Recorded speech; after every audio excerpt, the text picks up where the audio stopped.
Asanteni sana watazamaji wetu mahali mnapotufuata. Tunawashukuru mara tena that we are here. It's another fine weekend that we are here, and we want to thank everyone who have been following me on this mental health awareness program every Saturday from 2 p.m. to 4 p.m. We are always here, and we thank the Lord for what he has been doing. Tunamshukuru sana. Na katika programu yetu ya siku ya leo, nazo tumekuwa na harakati mingi sana katika wiki hiyo. Na wazazi mahali waliko, tumekuwa na wiki mzuri na wiki gumu ya kuwapokea watoto manyumbani. It is after midterm, and just after midterm kuna watu ambao wazazi ambao wamepokea watoto nyumbani. Some of our children are not feeling well, they are there.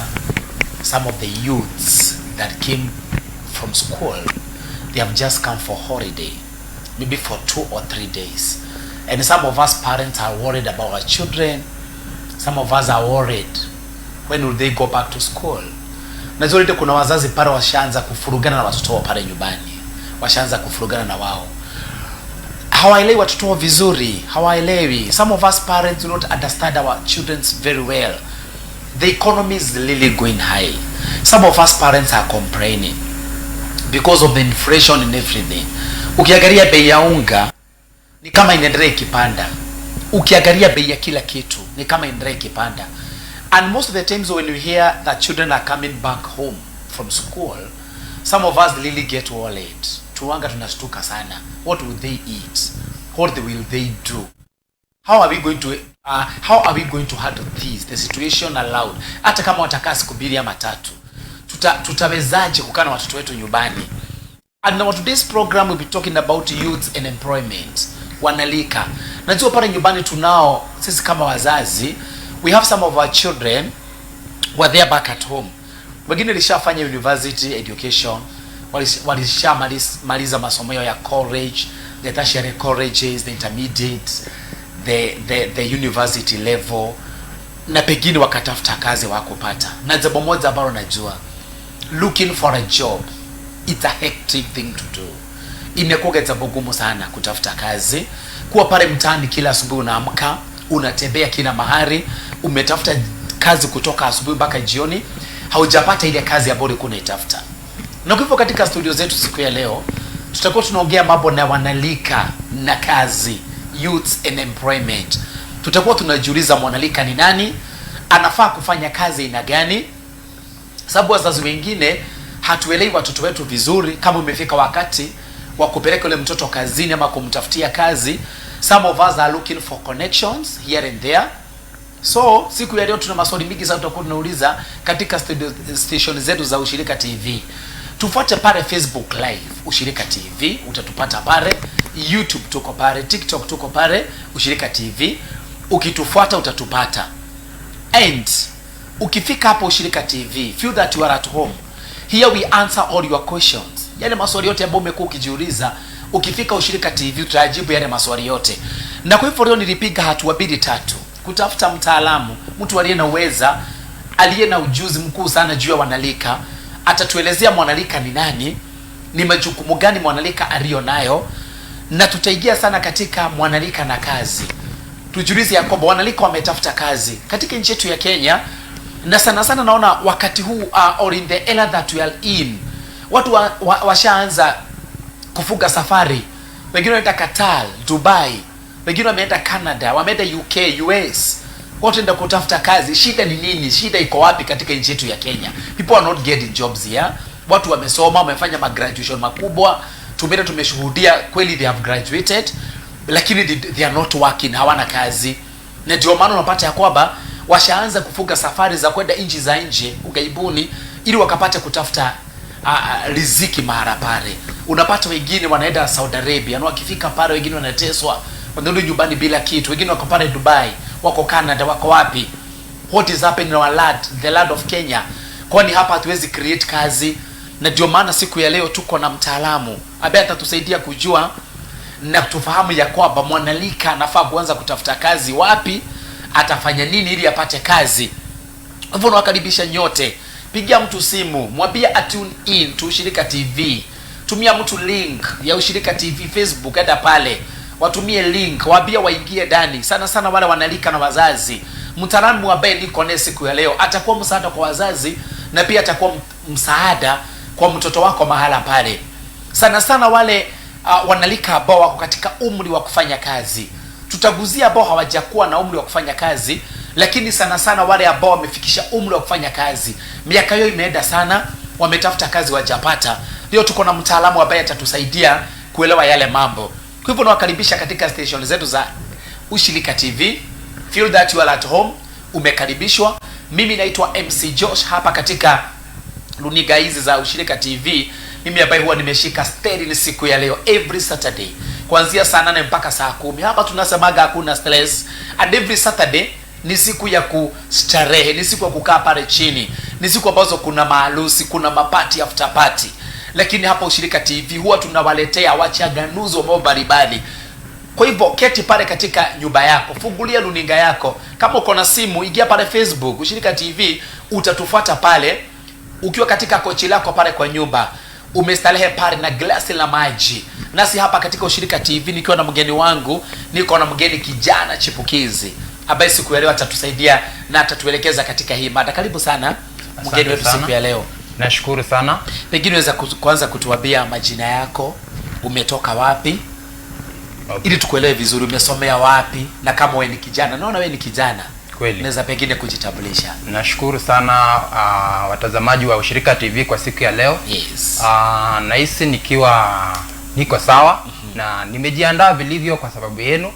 Na mtumishi Josh, nashukuru sana kwa nafasi yako ya siku ya leo. Karibu sana. Kunipa nafasi hii kukuja hapa kuweza kuongea na vijana wenzangu. Karibu sana. Kila kitu ambacho nimekifanya kabla nifike hapa, nimewaandaa kabisa wale wote ambao najua hii information ambayo nimeibeba leo inaweza kuwa ya msaada kwenu. Kwanza tuanze kwa majina. Naitwa Frank, kwa wale wananijua. Frank the Stylist Halmashauri. Frank the Stylist. Yes. Nimetokea mtaa wa Ruaka. Kule ndio sehemu ambayo Mungu aliniita, akanipanda pale na tumeweza kufanya pale mambo 1 2 mpaka kufikia sasa. Na hapo ndio tumetoa ile information ambayo nataka kushare nayo yule ambaye unanitazama kwa siku ya leo. Na pengine unaweza tuelezea pengine najua ulizaliwa na ukaenda katika shule mbalimbali. Umesomea wapi? Pengine tunaweza kujua umesomea shule gani ama mtaa gani? Shule nimezaliwa mtaa wa Butere Mumias. Kule sehemu za Mumias, huko ndio nimezaliwa. Shule nikasomea sehemu hiyo. Nilisoma shule ya Shitoi Muslim. Ni zile saidi za Bukura. High school nikakuja nikasoma St. Stephen's Chathala. Hii shule iko ukipita Butere, that is the next big school around there. That's where ulienda shule. Huko ndio nimeenda shule huko. Na ulifikaje Kiambu? Or you just found yourself here? Unajua sasa Mungu anza kufanya kazi ndani mwako. Yeye ukuchukua, anakutoa sehemu hii, anakupeleka sehemu ambayo anaona utaweza kusaidika. Yes. So nikupitia kwa wazazi wangu ambao walianza kuishi Kiambu miaka kama 30 ambayo imepita. Sasa hapo ndio mimi nilipata nafasi yangu na mimi nikakuja, nikawa naishi na wao polepole. Na Mungu akanipa kibali na akanipa kile ambacho nakifanya sasa hivi. Kwa hivyo ulijipata sasa unaishi Kiambu na wazazi wako. Naam. Na kwa muda huu pengine unaweza tuelezea unaishi wapi na unafanya kazi gani? Kwa sasa naishi Ruaka. Ruaka ndio maeneo yangu. Kazi ninayofanya mimi ni professional baba. Naita professional kwa sababu najua kazi ambayo naifanya ni kazi ambayo watu wengi wanaipenda na nina ujuzi wa hali ya juu. So ama baba. Unafanyia pale mtaa wa Ruaka? Nafanyia kazi Ruaka. Na pengine tunapoingia katika mada yetu ya siku ya leo. Mada yetu ya siku ya leo Bwana Francis. Tunajiuliza mwanalika ni nani? Ama ni umri gani mtu tunafaa kusema mwanalika ako katika umri mgani? Na sana sana wiki hii tumekuwa na wanafunzi ambao wamekuwa kirejea shuleni nyumbani baada ya kusoma mwezi mmoja na nusu vile. Wale tunaweza waita ni mwanalika, ama mwanalika ni mtu wa umri mgani?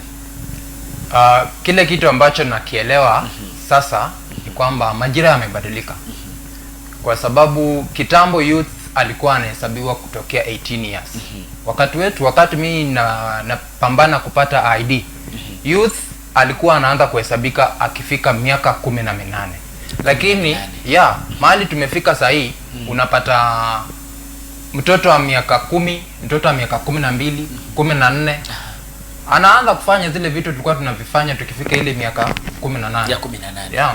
Yani sijui tutasema ni nini, lakini for one to be categorized as a youth, wanaanza kuhesabiwa saizi from 14, 15 years and above. 14, 15 years. Yes. Can we say that children are really maturing very early currently? Yes, currently. They are really maturing very early. Kweli kabisa.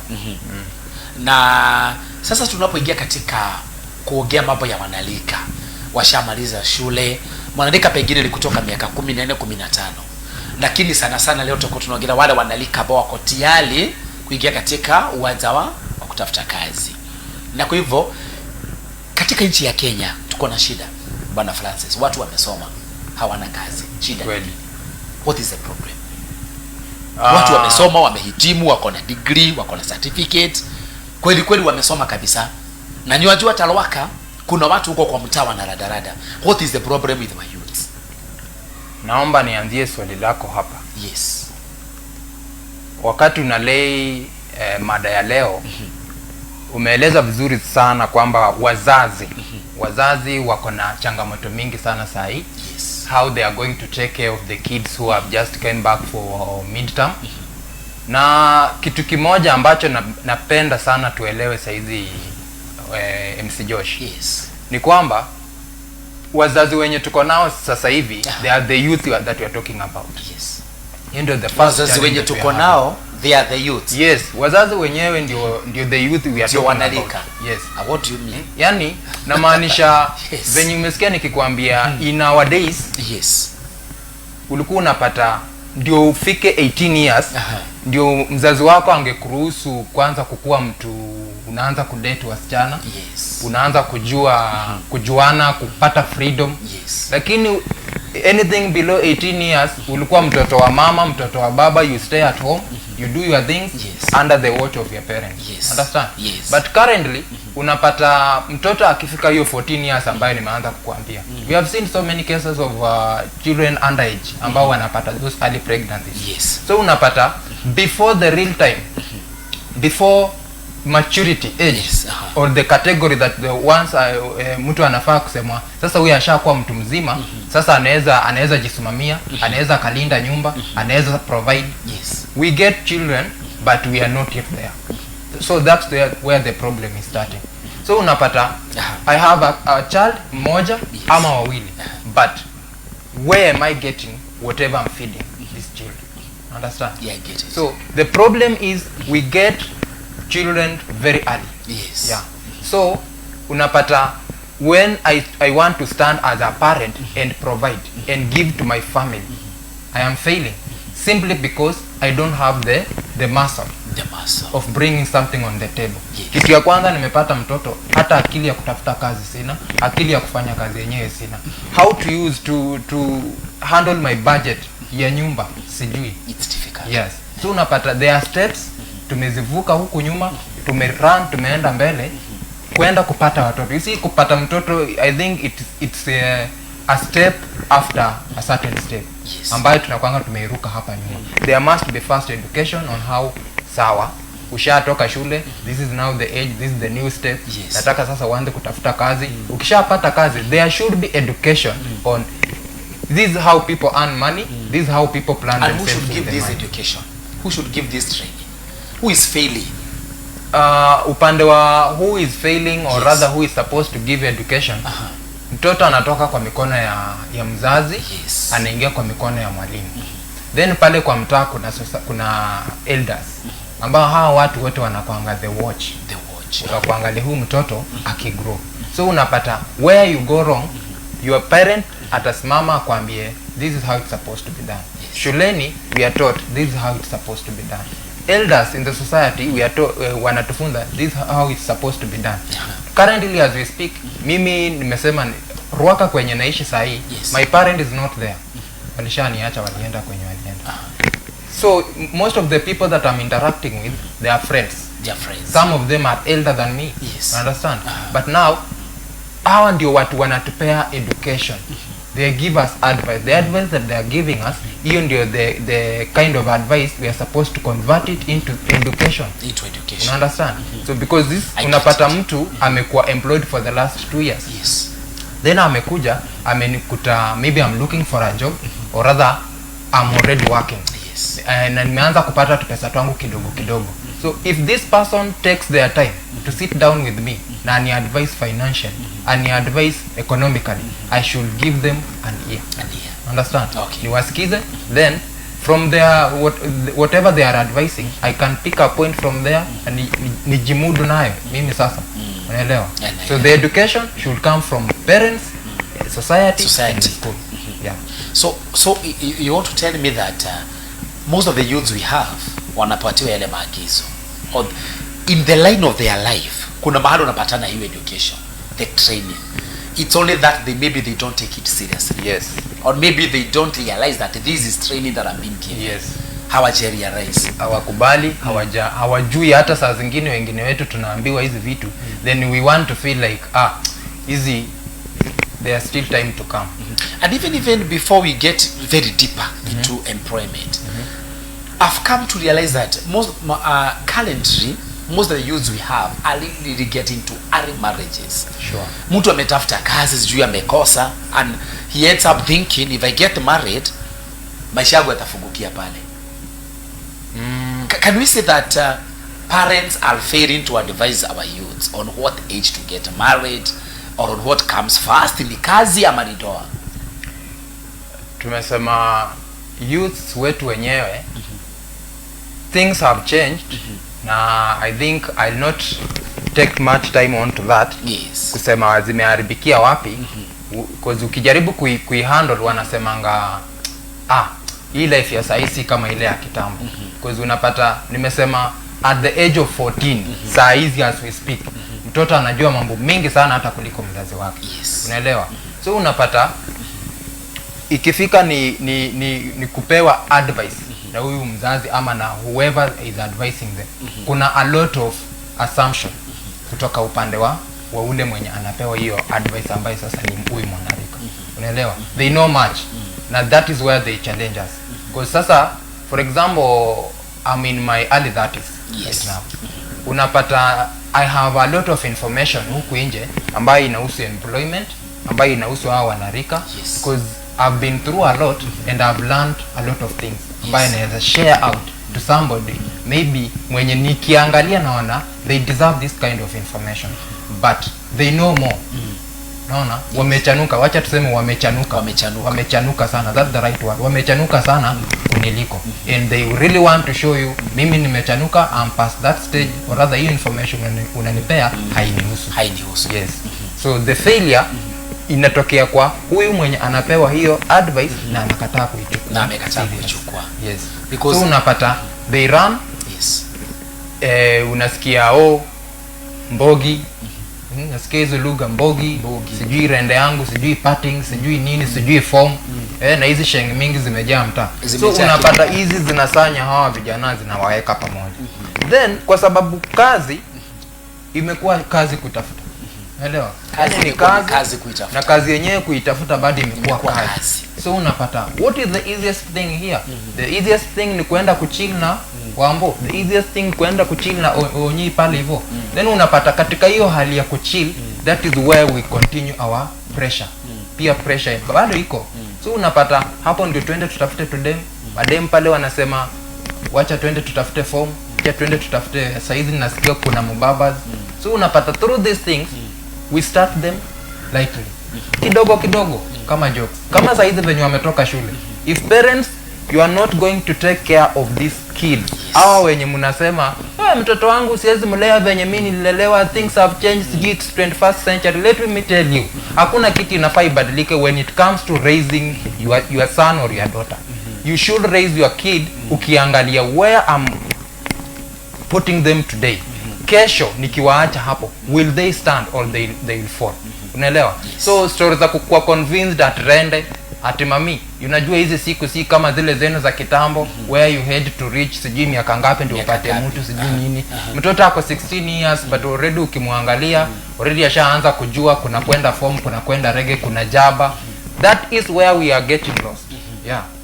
So the thing is lazima tu wazazi wabaki kukua strict. Wakwe very strict. Waacha tuseme maisha imebadilika but maisha isibadilike kuraise mtoto kwa misingi ambayo inafaa. Yes. Yeah. Sasa tukiingia katika hii mambo ya kazi, the employment crisis, shida iko wapi sasa? Now wanalika wamesoma, sasa tuende kwenye wamesoma wanatafuta kazi, wengi sana na they are very many. Yes. In fact, like what percentage of the youths in Kenya are not working? So right now I've been in some organizations and I have came to learn that there are almost 70% of Kenyan population, to be specific, 70% of Kenyan population right now as we speak, it's made up of these youth. 70%. Hao watu tunaita youth ni 70%. Only 30% ndio wale sasa wanasema sisi ni wazee, we are here to rest, we are here to look at you grow up. But so 30% are now the men, the aged. Hao sasa ndio wazazi wetu. But 70 sasa ndio sisi vijana, the working class now. That age that can work. Yeah. But sasa another thing is that 55% ya watu wenye tunaita 70%, only 55% iko pale, na tuko na ile yenye imebaki juu ambayo ni I think ni like 15%. Like 15%. Yes. 15% ndio wako working. Na hata kwa hii 15% is working. Yes. We narrow down vizuri that graph. Utapata out of this 15%, only 5% are working and satisfied with whatever they are earning.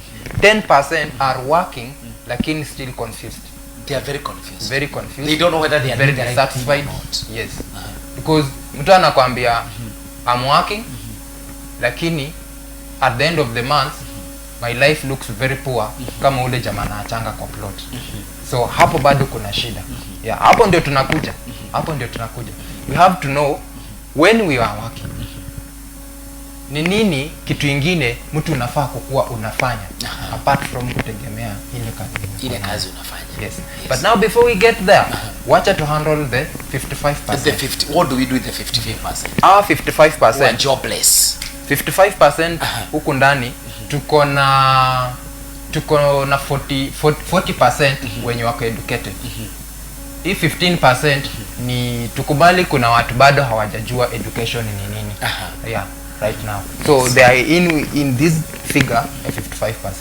Now with the 40% wenye wameenda shule, some of them wamekuwa na bahati nzuri, wamesoma, wazazi walichukua loans za mabenki, wazazi walifanya nini, they had good businesses before they got to a place they could give birth. Yes. Na wakakuwa wako na pesa mzuri na wakamanage kuwasomesha. Unaelewa? Yes. Haya, from ile shule tulikuwa tunasoma ya primary ya 8 years wakapata vizuri. Wakatoka hapo wakaingia form 4 wakapambaniwa wakapata vizuri. Yes. Wakatoka form 4 wakaingia university wakapata vizuri. But now shida inakuja. What did I do in the school?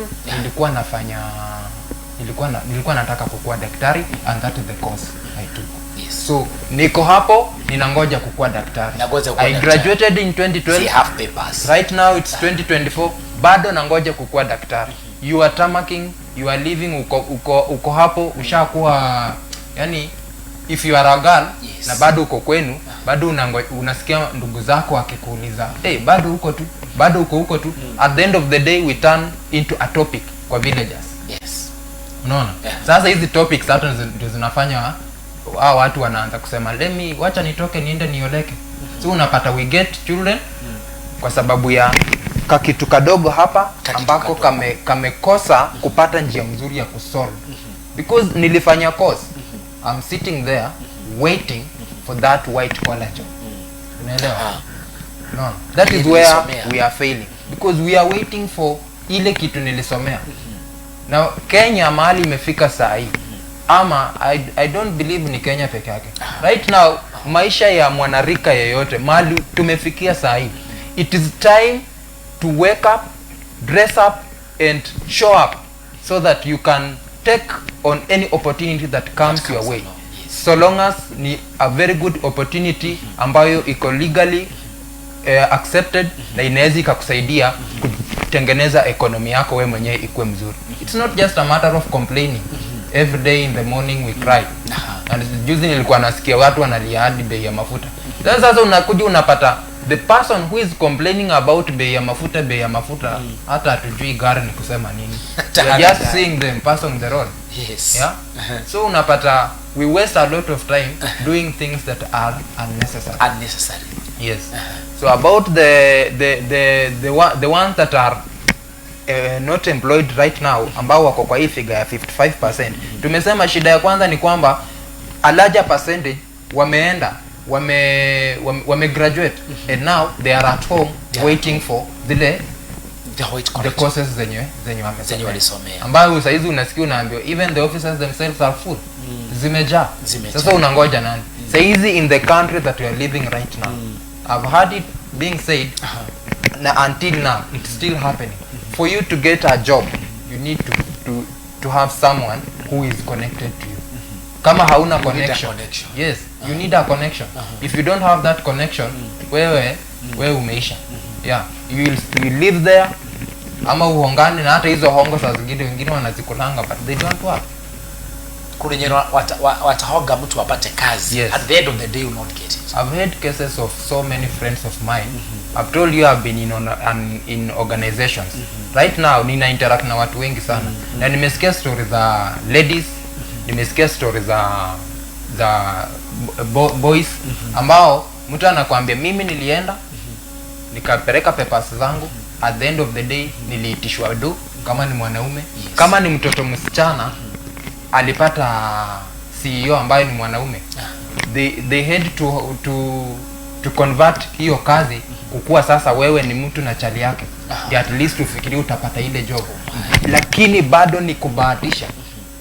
Si ati kwamba the moment you give yourself and you accept now from being told by receptionist that you get the job. Yes, there is not sure. But after that, at the end of the day, whoever umepata kwa ile office, they have their families ambayo wewe umezikuta pale. Don't think that you are going to be the first angel to show up in the face of that whoever is going to give you that job. Yeah. So you want to mean that there are people who really undergo such kind of hustle. You're looking for a job. Na nimeona by the Mr. Francis, unapata kwa mitandao kuna watu wana advertise kazi kule. Let's say Facebook. They are advertising some jobs there. Na unaambiwa before you get that job, there's an amount of money that you should give. Is it acceptable? Is it true? Or unawezaje wasaidia wanalika? Unapata pengine unaambiwa kuna kazi imepatikana ya sijui ya piloting, sijui ya hostess nini, but before pata hiyo kazi, and because I'm very desperate, I need that job, nimetoka college, nimetoka university, I need that job, na nimeambiwa I have to part with 2,000 or 10,000. Do those things really work? Out of 10 advertised jobs online, only one inakuanga legit. Hizi zingine 9 zinakuanga scripts. Yeah. That's one thing I've learned. I'm a victim of online job applications. Whereby mtu anakuitisha pesa, una apply kazi, then where the red flags comes in, yes, ni the moment I say hi, mingi zimeconnectiwa na WhatsApp. Oh yeah, they are online. Yes, once you click that job inakupeleka direct WhatsApp ya the moment kujanga pala ka message kingine kameandikwa ati may I know more information about you. Yeah. So unapata once you send it quickly wamekuja kwa WhatsApp. That means already kuna mtu alikuwa kwa pale anangojea. Who will do that for free? That is the first question we should be asking ourselves. Who will do that for free? Ni nani ako pale amekungojea, amekuwekea kazi pale ukuje tu apply, then the moment you click they are there to answer your questions. Nobody. So unapata the moment they start replying, they ask you some small few like 2, 3, 4, 5 serious questions. The sixth question is money. What are you giving? So why do you want me to give you what I have before even I see you? Before even I see who you are. Yes. So unapata tunaibiwa hapo online kwa sababu ya hizo kazi zinakuwa advertised. Na sasa kwa sababu ya ile desperate ambayo wana youth wako ndani ya wengine wetu we end up falling into those traps. Yeah. So I think what youth should do, because this is the question, about the opportunities zenye saa zingine we find them advertised kwa miti, not only online. Lakini unapatanga mtu ameandika poster, ameweka pale kwa mti, nasema natafuta 150 boys and girls wa kufanya sijui nini. My friend, don't be quick taking up that opportunity and then you start sharing your things online.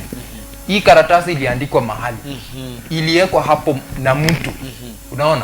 Hakuna mahali popote ambapo ni mbali kwenye hawezi ukafika na CV yako kwa ofisi and take your time to see whether that organization exists, na kama in exist, for how long has it been there, check around, check the statement. Inasemanga check the email statement tunaitishwanga kwa bank.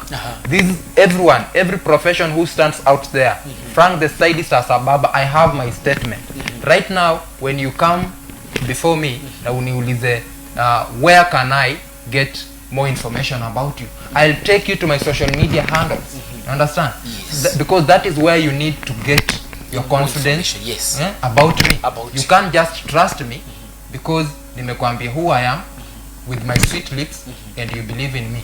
Because nimekwambia who I am through my WhatsApp message and you believe in me, you start sending me money. You understand? So that's where our youth, we are failing. Number one, it's because we are desperate.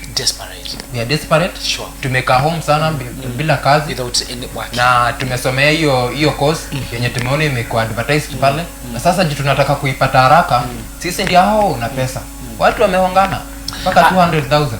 So these people who post these jobs online, they really know what we need. Yes. As the youth, they know what we need. They are portraying what they know we are more interested in. Yeah. Because actually ni sisi. Let me tell you something funny. Ni sisi wenyewe. Because we have studied around, tunajua ni shida gani hao watu wanapitia, and now because hizi ndio shida yako nayo, nitamuuzia hii. Because hii najua ndio chenye anahitaji. So wale wanaposting hizo vitu wanatoka ndani mwetu. So there's somebody who wakes up one morning anakaa kwa computer hivi. And where do they get our numbers? I got a message this morning via my message that I've been selected to join some people will be working from home, 20,000 every day. And I knew this is scam. Unajua, where do they get our numbers from? And most of us, the youths in our country are really going to those long traps. Based on a small experience yenye niko nayo. Yes. Hizi mitandao zenye tumefungua. Right now, mimi nimefungulia mtoto wangu Instagram. She's 6 years right now, but she already has Instagram handle. So najaribu kusema tunaanza kuingia online tukiwa miaka yetu iko chini sana. And now the moment you create a social media handle, there is that synchronization of your contacts. The links. You get your Instagram, itakwambia who are you connected to, Facebook, ama who is your friend that is in your phone, mwenye you can share a friend request to and they accept it. So asynchronization, it comes from the smart devices that we have. The moment mtu ako na one thing that is related to you, it's a very good avenue for them to get more information, more things zenye wanaweza hitaji kutoka kwako. So online ukienda saizi nikiwa friend ya Pastor Josh, kuna kitu tunaitanga mutual friendship pale kwa online. Sasa hapo ndio wanaanzanga kusanya information about us. Yeah. Alafu sasa zile vitu zenye tunaendanga tunapost. Siku hizi ukifungua social media account, you leave their contact there. Hapo ndio unaenda unapata. Kuna tu watu wamechukua sasa, hiyo ndio kazi yao. They wake up, wanachukua laptop ama hizi smartphones zenye tuko nazo hizi, wanaingia kwa free wifi mahali, wanaanza kuchukua the data. So don't be surprised that waje wanapatanga. We are the ones who are giving this information. Saa zingine pia zinapeana na marafiki zetu. Yeah. I worked in 2 false agencies in Nairobi back in 2015 whereby rafiki tu anakuja na kuchukua na kwamba bro, umekaa hii base sana, hauna job? Mimi sina kazi. Na kweli hauna job, you will look the part, hauna job. So mjamaa anakuambia I know of a place, wanataka tu 1 2 3. Zingine hata ni church. Because watu washajua hizi church zenye tunaenda, that is the best place, ni nitaenda nipate kikosi fulani cha youth na niwatumie kwa hii shughuli. So huyu jamaa kaniingiza box akaniambia agency fulani, I will not mention their name for the sake of security. Yes. So wanatafuta watu wanaweza fanya kazi ya 1 2 3. So nikamuuliza what is going to be my responsibility once I join this agency? Ati kazi yako tu ni kukujanga, unatafuta mtu anaweza enda kufanyiwa screening sijui ya nini, ugonjwa sijui nini, then you get paid. It sounds sweet, it sounds very sweet and easy. Yes. So I accepted the deal, nikaenda first meeting. So in the meeting, ile information umepewa with the information that you receiving kutoka hapa kwa sasa official meeting with the CEOs of that organization, it's very different. Ukiangalia sana imefocus sana kwa what you are giving. You understand? Yes. As an applicant. So unapata nimekuja natafuta kazi, but now you are telling me I need to give 3,600 kufungua account. Then I'm like, kazi gani? Let me tell you, na ndio maana ninasema mabeshte zangu, we need to take time to synchronize these things. Hizo opportunities hukuja. Na tumesema zote si za mtandao. Zingine zinakuja mpaka na marafiki, zingine zinakuja tu na mtu mwenye anatujua, kuja anatuambia kuko hivi. Take your time to learn this person, to learn where they are coming from. Sikiza advice, si upuzi kuuliza. Yeah, it's good to learn. Yes. So after some time nikasema hapana, from the information nimesikia, I don't think I'm ready to lose kitu yenye hata already sina. Because you're asking me to give you money na umenikuta mtaa nikiwa jobless. Pesa yenyewe nitatoa wapi? Let me tell you right now, ili take less than a year. Ule mwenye alikuwa ameniintroduce huko already alikuwa ashakuita hata hiyo kazi, yeye pia hayuko huko. Then when you walk slowly to go and ask, bro, kumeenda aje? That's when you get the truth. Yes. Nasikia kazi huko ilikuanga kupeleka watu. Once unapeleka mtu unasikia unakuwa 1 star. Ukiongeza mtu mwingine 2 star. Unaenda hivyo mpaka unapandishwa daraja unakuwa 5 star. Yeah. Wow. So that is what is happening So right most now. of youths are falling into those long traps. Yes. And finally hawasaidiki finally. Nimekwambia only one. Mmoja tu ndiye anabahatikanga kupata ile kazi ambayo ni moja imepostiwa na ni legit. But hizi zingine zote 9 zinakuanga uongo mtu. Because most youths, they wake up every day online, zile kazi. Finally and he can be conned by 100 people. Anaitishwa thou hapa sijui 2,000 pale. At the end of the day hana ile kazi. Na ujue ni sites. Yes. All these things ni sites. And that takes us to, I saw some other post of sijui sites fulani. You just go and enroll that such that wakipata kazi tu wanakuitia. You see the information that we are living, technology is around. Yeah. Technology saizi imesurround kila kitu. Na through this technology, we are making up 60% but messing up 40%. Yeah. So unapata with these sites, once umeacha hapo information yako, nikipata kazi nitakupigia. That is where ule mtu mwenye ni genuinely looking for you as an employee wa kuenda kupea kazi anaweza pata contact yako hapo. Lakini pia ule mtu mwenye bado anataka kukutumia vibaya bado pia ako pale. Yeah. Nasikia Bible husema ati every new level comes with new devil. That is true. So unapata the new level that you are looking for. Ile yenye unasema nimepata mtu ameniambia nimpatie 2 weeks. That's a new level you are expecting. But you should also be aware of the new levels that are going to come with the same. So it's good to take time to learn the environment. Yeah. Na hapo ndio tunafaa kupata hao watu wenye wanatupea advice. The society now. But sasa shida yetu tunajua sana. Yeah. We know that's the problem with the youth that we are having right now. Tunajua sana. Nobody is there to advise them. Yes. Sometimes unapata some of us nikishajua you never take any advice. I'll never advise you. I'll never take my time to tell you anything. So saa zingine afadhali tu nione ukipotea na nikuangalie tu. And what about these youths who are just looking for the white collar jobs? For the youth Shida iko wapi? who are, They are just there. Mtu amesoma, mimi najua nilisomea walimu. Mimi najua nilisomea udaktari. Until nikuwe daktari, siwezi fanya kazi nyingine. nataka Is it a problem? Is it a training or what's happening? our youth ambao wako pale na wanatafuta white collar jobs zile zenye wamesomea. Yes.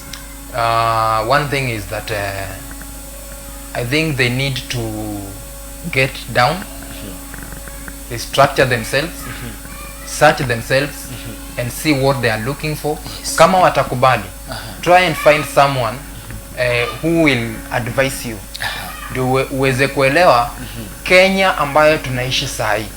Hizi countries zenye mnasikia ati wenzetu wanapelekwa, sio wote wanaenda kubahatika wanapata kazi. Kenya ambayo tunaishi saa hii, we need money. Unless tu kama wewe unakaa kwenu, because I've seen a number of them ambao wanaishi tu kwao, they are well off.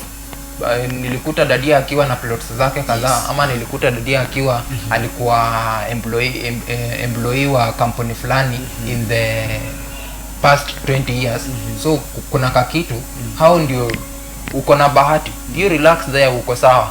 But wale ambao unajua wewe ndio unaenda kukua the Joseph of your family, my brother, my sister, you need to get out and figure things out afresh. Wachana na hiyo story unasema ati umesomea. Tumesoma wengi sana.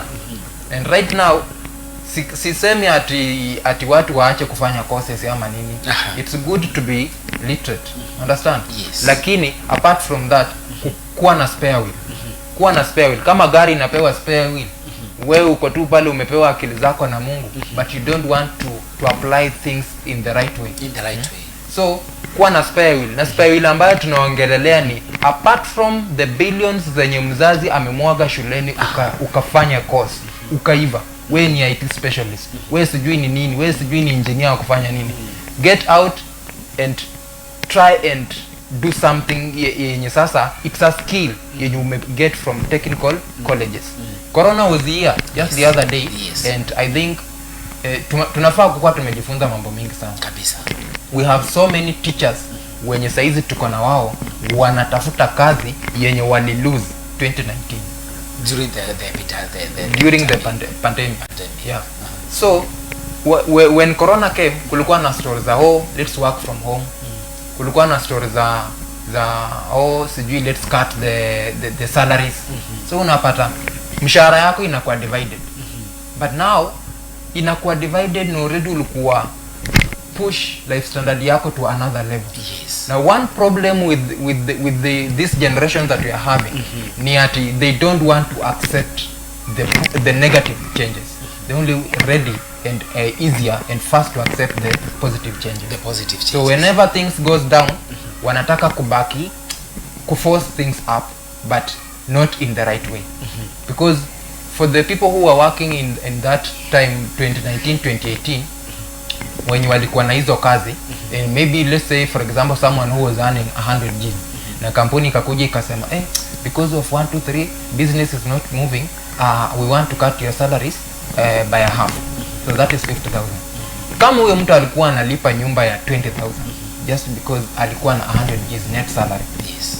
anajua alikuwa anafikisha kitu 80,000 na analipa nyumba 20,000, umebakishiwa 50. Yes. And you still want to pay 20,000, 30,000. Is it going to cover what 80,000 was doing?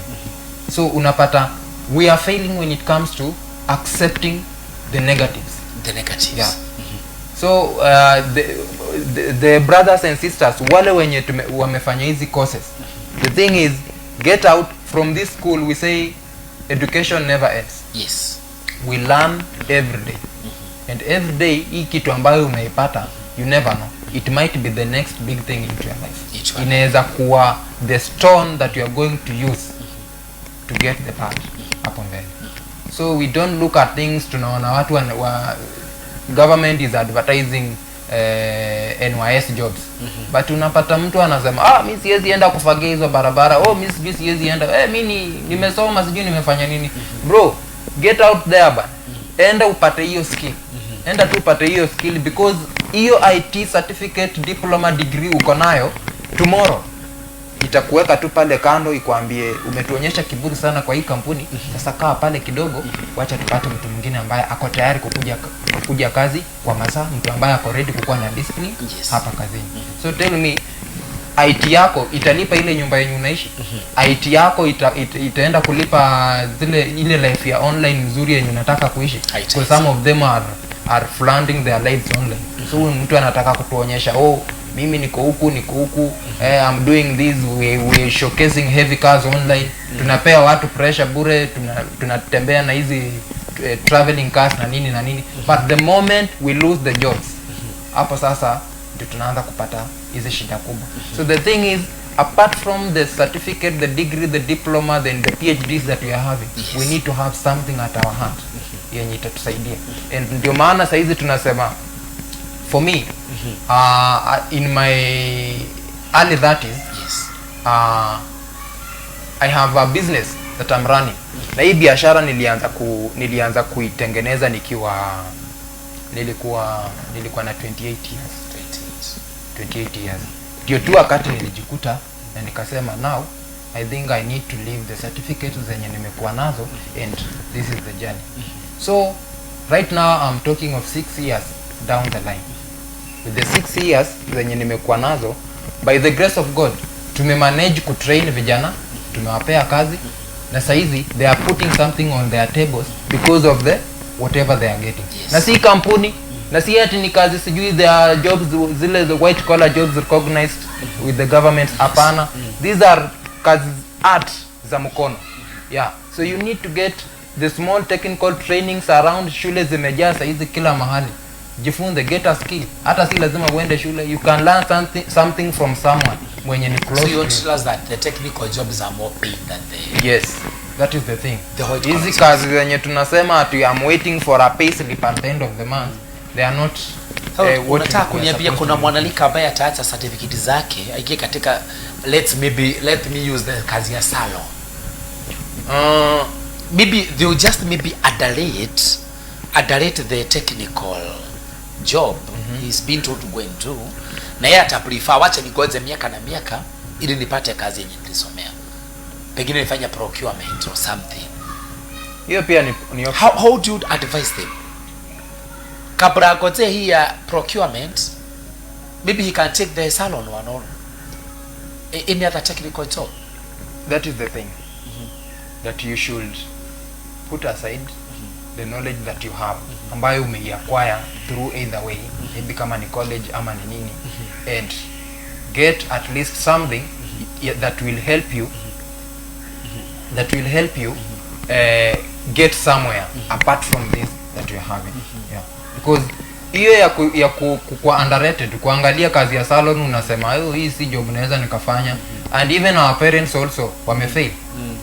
Wazazi wamefail. Unapata mzazi because familia ijai kuwa na salonist ama familia ijai kuwa na hotelia, wanataka tu kuambia watoto hapana, I'm not paying money ya shule ati utoke hapo ukuje uanze kutengenezea watu simu.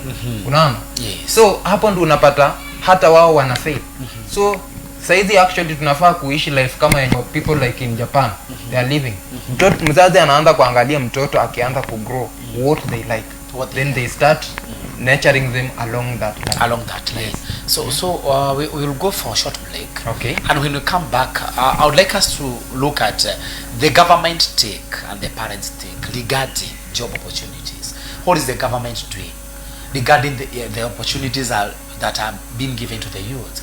And when you look at in our government, do we have job? Are the opportunities given equal? Are we giving more opportunities to the older men and women and forgetting our youth? So when we come back, my dear listener and my dear viewer who are watching me from home, tutakuwa tunagani tujue ya kwamba opportunities ambazo serikali inapatiana, are they equal?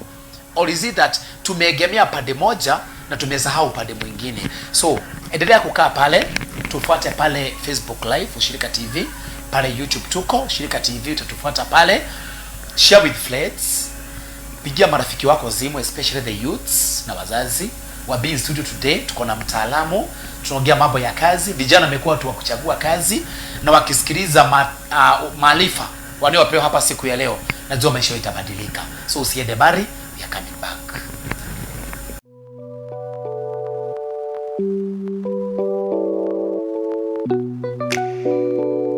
Welcome to the best barber shop in Ruaka. Offers hapa na pale, different times of the year. I wanna appreciate customers wao. Asanteni sana watazamaji wetu mahali mliko. Tuendelea kuwakaribisha katika runinga yetu ya Ushirika TV, na katika programu yetu ya siku ya leo ndio niko na mgeni ambaye anaitwa Frank the Stylist from Ruaka. Na ako mahara hapa with a very hot topic on youth and employment. Kama kuna shida imekuwa ikitesa watu katika nchi ya Kenya ni juu ya kazi. Watu wamesoma, wanalika wamesoma, wamehitimu na stakabadhi baribari, but the problem is hawapati kazi. They have been conned through the social platforms. Every morning they wake up, unapata pale kuna watu wamepost kazi, bring this and this, put your names here, do this and this. At the end of the day, you don't get that job. And most of these things we are saying, the youths have been a victim to this. And that is why Ushirika TV and me, MC Josh, went to a step further. And tukatafuta mtu ambaye ana ujuzi wa wanalika, aje hapa katika station zetu, atuelezee mambo ya wanalika na kazi. Tutafanya aje watoto wetu wapate kazi. Most of them tumeambia kwamba wanachagua kazi. Ndio alisomea udaktari, alisomea walimu, and he or she has waited for years pata ile kazi na hajaipata.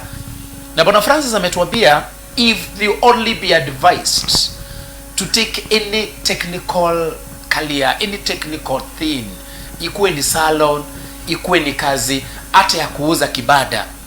Tumeona siku hizi watu wako na degree wanauza vibada and they are making millions of money.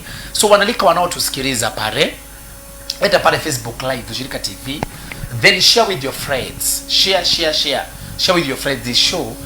Ita wanalika wengi waje wasikie hii mambo, because wanalika where we are headed in our nation. Watu wanatafuta kazi kila siku, every morning they are waking up taking their papers. Ili hali pale kwa katika mtaa kuna kazi fulani anaweza anza pale, a very small job, he can start it there, and within a little span of time imepanuka, and the person will be getting a lot of money.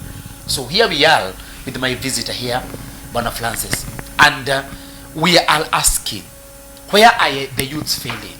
Na tumeambiwa hivi, most of the youths are failing because they don't listen to the advice that is being given to them.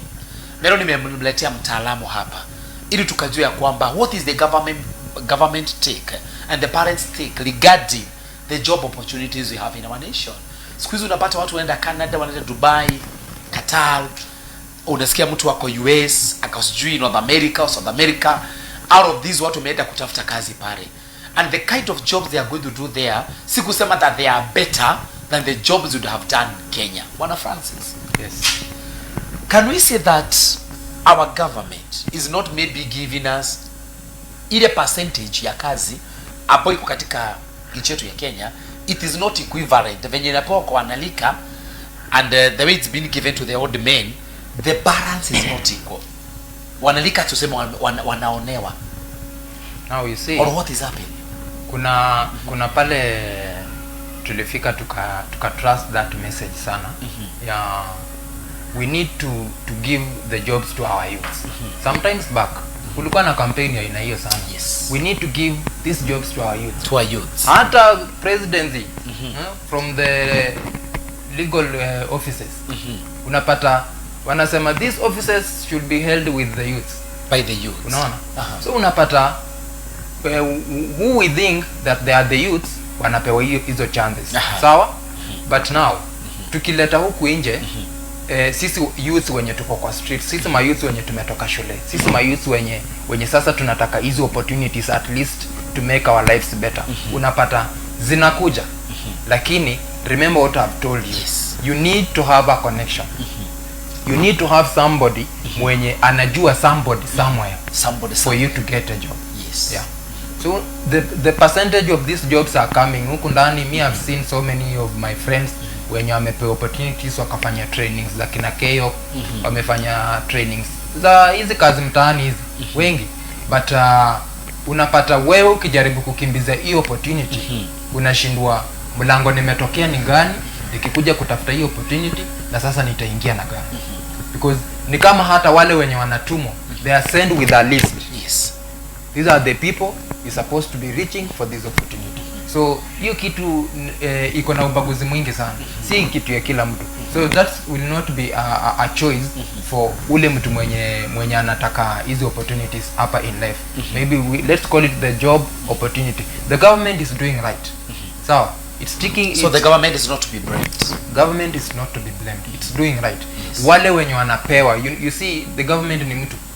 You supposed to have somebody there mwenye atafikia huyu youth ambaye hako hapo mtaa. But sasa huyu mtu ambaye tunamtegemea afikie huyo youth ambaye ako hapo mtaa, hapa ndio mahali shida inaanza. They need first to consider, wanataka ku consider their cousins, their brothers, mtu wa mama fulani, mtu wa uncle fulani. So unapata opportunities zimeishia kwa connections. Wale watu wengine wenye wako huku nje and they really don't have this connection hawapati hizo. Before hiyo kazi kufikia lazima kuwe na connection. Tricky sana. If you don't have a connection you never get that job. Forget about it. Yeah. So ile tu kitu mzuri hapa ni ati even the jobs that have been advertised over the newspapers. I think every day if I go through My Nation newspaper or the newspapers that we have, so many jobs are being advertised there. Gazeti. Yes. Gazeti ni biashara. Gazeti ni biashara. Business ya mtu ndio inasaidia business ya mtu mwingine kuonekana. So they are themselves are in business. Yes. They don't care whether you get that job or you don't get it. So you pay them to advertise your company. Sawa. One thing that is there yenye ninajua na kuanga nayo wanaitaka sana ni visibility of their company, because nimesikia na si mara moja na si mara mbili, some of these jobs zenye tunaonanga zimekuwa advertised on these newspapers, zingine already zinakuanga zilishaenda kitambo. Nataka tu kuweka kitu pale ndio CEO ama director aone tulifanya hiyo hiring ilifanywa with a lot of justice. Yes. But tulishajua ni nani tunaenda kupea hiyo kazi, hata kama ni kazi anakuanga already ashaanza. Unaona? So zile tusema sasa kazi ati umeona imewekwa kwa gazeti ati tunataka ku apply, hizo ndio zile tunaitishwanga hongo. Hizo ndio zile kazi sasa unasikianga ongea vizuri. Sasa kuongea vizuri ni kuongea kwa aina gani? Kuongea vizuri it's simply giving something. You give them something. You give something. So it's not a go for the youth. Na tutasema ati sasa ndio itakuja kuokolea wajamaa. Yeah. So they're not guaranteed that the jobs that are being advertised are there. Yes. They might even not be there. They might not be there. So as per your take, you're saying that the government has done what it's supposed to do. What about the parents? With our parents, or are they urging their children to take the long courses? With the parents, wazazi wetu wanakoseanga when it comes to career choice. Ukipata mzazi ambaye anaambia mtoto wake do this kwa sababu we need to wait for what you have gone to school for. Unapata wengi tunawapea masikio. But the advice, is it genuine? Wakati unaniambia nikae home ningoje ile course yangu ya daktari, when the openings zitafunguka ndio sasa nianze hiyo kazi, ndio utakuwa unanisaidia. Wengine hata hawataki watoto wafanye the short courses just because wanasema wamesomea kitu fulani and that is what they need to do. So we don't even take time with our children. Na saa zingine we want children to keep to the line. Grandfather alikuwa engineer, so tunataka watoto wote in the family wakuwe engineers. Give room. Let's make our own choices. No. Saizi we have passions, we have talents huko nje. Mtoto anapenda kucheza bola akiwa huko shule. And that is why the teachers huwa wanapeana room for that. Yeah? for marathon, for hao wa kucheza mpira, wa kufanya acting pale shule. Ukiona mtoto anapenda kuchora pale shule, mtoto anapenda kucheza na kuchonga chonga vitu, you start watching them from that point. And now when it comes to career selection, unajaribu ku advise mtoto based on what you think they love most. Wacha kuforce mtoto ati unataka inherit career, it is never inherited. Always inherit ati daddy alikuwa professional chef, I want to be a chef. Always pick at just because you want to be like someone else. You need to follow your passion, you need to follow your talent, and at least something that you have knowledge of. Yeah. So knowledge inafaa ifuate passion. Yeah, where we like spending our time most. Hapo ndio sasa pata tusaidia kwa maisha yetu. So the parents where they are failing, wale wengine ni kuambia watoto, I want you to do this. If you don't do this, I'm not paying that school fee. Not pay. No. So unapata mtoto atadu. Wengine tunasikianga wanasema nitafanya nikishamaliza hiyo certificate ama diploma nitakuletea hapo, mimi nirudi straight yenye nataka. Then sasa parents wana end up blaming mtoto hanisikii. But mtoto pia alijaribu kufuata tu roho yake. Because you are forcing me to do this. Na mimi ninajua watu wanafanya hii wenye hawako lucky. No, or my passion is not kwa kitu kama hii. Yeah. So career choice is another challenge. Career choice is another challenge. And now the challenge is how to choose on it. Yeah. Tunatoanga wapi hiyo idea ya kusema okay, at this level sasa I need to base on this profession. Yes. Tunatoanga wapi hiyo advice? Hapo ndio shida inaanzia. Whether the one who is giving you this option ama wewe mwenyewe. And do you have people who can guide the youths on career choice? Shule ziko. I'm sure there are institutions outside here zenye zinasaidia watu, yani wanakuja na kuambia this certain career job market yake iko hivi. Haya. So that is where you start making your decision. Yeah, because I want to be a journalist. Job market ya journalism iko aje? What are the challenges? Yes. Nafaa kujihami aje for me to be here? Nafaa kujihami aje? So that you don't waste a lot of money. Unaenda shule kufanya hii kitu and then unarudi kukaa mtaa unangoja ile siku utaona kazi ya journalism imekufikia, ambayo haifikangi. Yes. Haifikangi. And the other thing is job creation. Sasa inafaa watu waanze tu kujua I need to create an opportunity. Juu hii kazi yenye tunasemanga tunangoja kazi. Hii kazi imetengenezwa na mtu fulani. Imetengenezwa na mtu fulani. So who is this that is not you? What is so much special about them that you cannot do? So it's better to look where there is a gap and you fill that gap. If you have got your PhD in journalism, na hizo kazi umekaa nyumbani already saa hii and a half, it's 2 years, na hujapata hiyo job calling, try and see what you can do next. Ule mzazi mwenye alikupea pesa ukalipa school fees, can they facilitate you to buy a camera? Hata si kubwa, just a small camera. Then with that small camera you need to come up with a good strategy. If you have a strategy, you will make things better. Because utaanza kale ka kamera kadogo hautatumia kufanya vituko mtaani. Because you have done that journalism and you have passion in it, you will find yourself being a photographer around. And you don't just take photographs to fill your camera. You don't just take photographs to make yourself be known around that you take photographs. Yes. Have a plan with them. Hii picha ninachukua, choose your lane. Unaenda kukua photographer wa nini? Because now that one will give you a target. You will be working upon this target. Unaona? And now these targets are the ones that gives us opportunities. Yeah. Okay.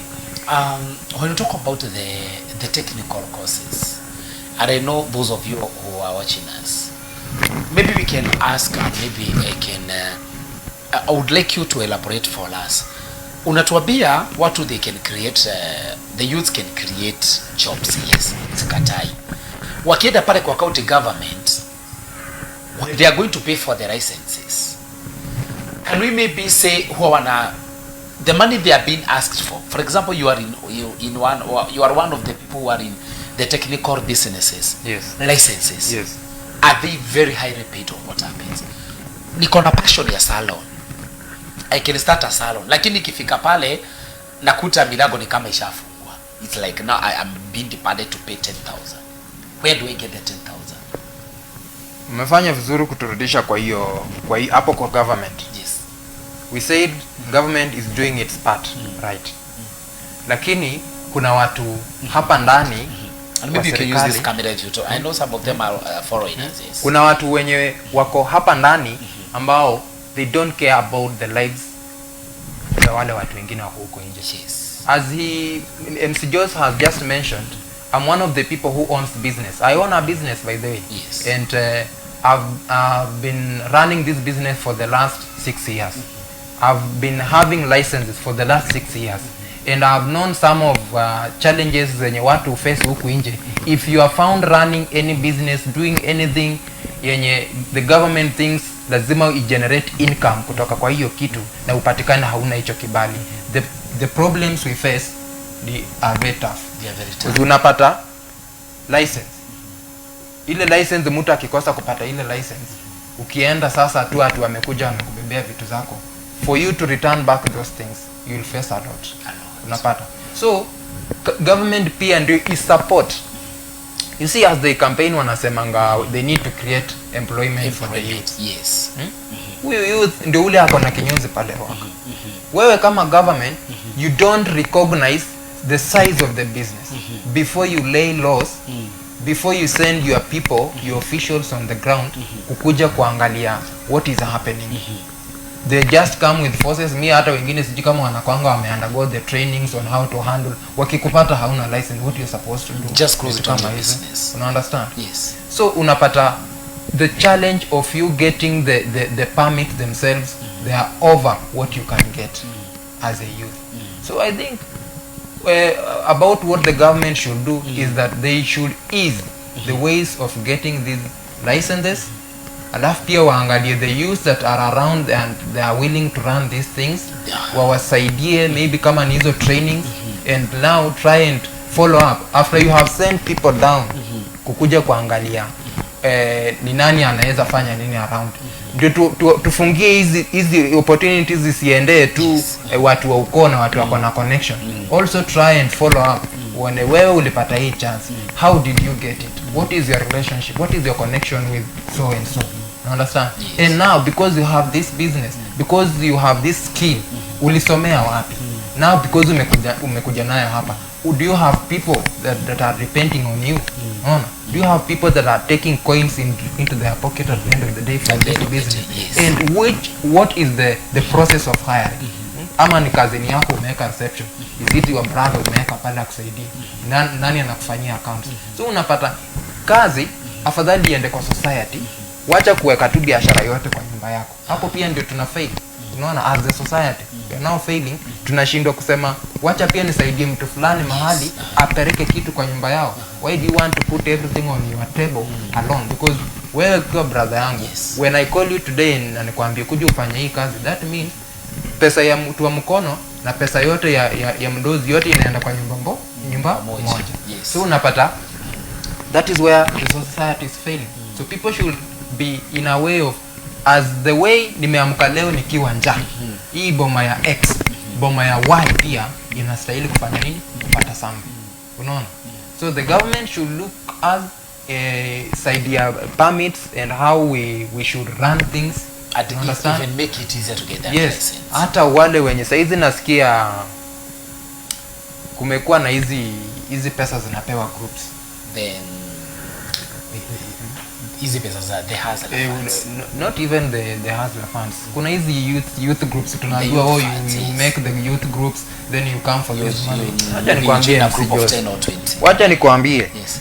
The money is not back in 2021 I was running an acting group. Yes. Yenye tulikuwa watu almost 12. Mama yangu, we tarmacked the road these 12 guys to the office of our area MP of them, and we went there almost 7 times. Hatukuwaipata huyu jamaa, na hatukuwaipata hata mtu mwenye anaweza akatusaidia. So unashindwa hata hizo youth funds zenyewe tunaambiwa ati apply, kwani hiyo form inatupa kwa barabara. So unapata they advertise the opportunities as the government, but now the representatives wenye wanafaa kutusaidia to get these things wanakuwa wanakuwa ni wagumu kidogo kuwafikia. Unlike the current government, unaona imetusaidia easy hustler fund, hata kama watu wanalia. Do you have the hustler fund for the youth? Not for the youth. Kuna hizo groups ambazo I know there are certain things, documents you're supposed to have for you to qualify for that, but kuna zile individual limits. Hizo zimesaidia kidogo. Ukiangalia the way of getting the money and repaying, hiyo si pesa utasema that I need to know MC Josh ndio nipate hii pesa. Hapana, you need to know this digit. Dial *254* nini, you get the money and you can pay the money. Unaona, it's not a thing at sasa ikituita ku disqualify ni your failure to respond to the laws. Yeah. I want to thank our president because currently he's really been moving outside the country. Yes. Creating jobs. Yes. For the young people. Yes. And I think currently in Kenya, getting a job in Kenya is becoming very hard. Sure. And I think that's why many of the youths are relocating to other nations. Yes. To get jobs. Kwa maoni yako, do you support that? It is Most good. of the youths are moving out looking for greener pastures. Number one, it is good on one side that at least tunatoa watu kwa idle mitaa, watu waenda wafanye kazi. It doesn't matter hiyo kazi iko wapi, but the primary thing is that at least unatoa huyu mtu pale, acha aenda atafute kazi. Number one. But sasa the other side ni ati what is so much good with those countries that our mother country cannot afford? Yes. Why can't we Kenyans create the opportunities at least nazo pia hizo countries zenye tunapeleka watu nazo pia zikuje zitafute kazi huko? We are failing. We are failing. The 70% number of youth that we are having, hawa ni watu wakiweza kuwa empowered. Hawa watu wanaweza come up na makampuni. Hawa ni watu wanaweza come up na biashara zinaweza zikaajiri watu. Because if you can employ just 10, if you can give an opportunity to 5, na hawa 5 when you na wao wakuwe creative, wa come up na very good strategies, wa come up na very good financial management skills, they'll be able to cater for themselves with the little that they are getting there. And this is what I normally tell the employees wangu wenye niko na wao, that hii little yenye unaipata hapa, this is not the end of the goal. Hapana.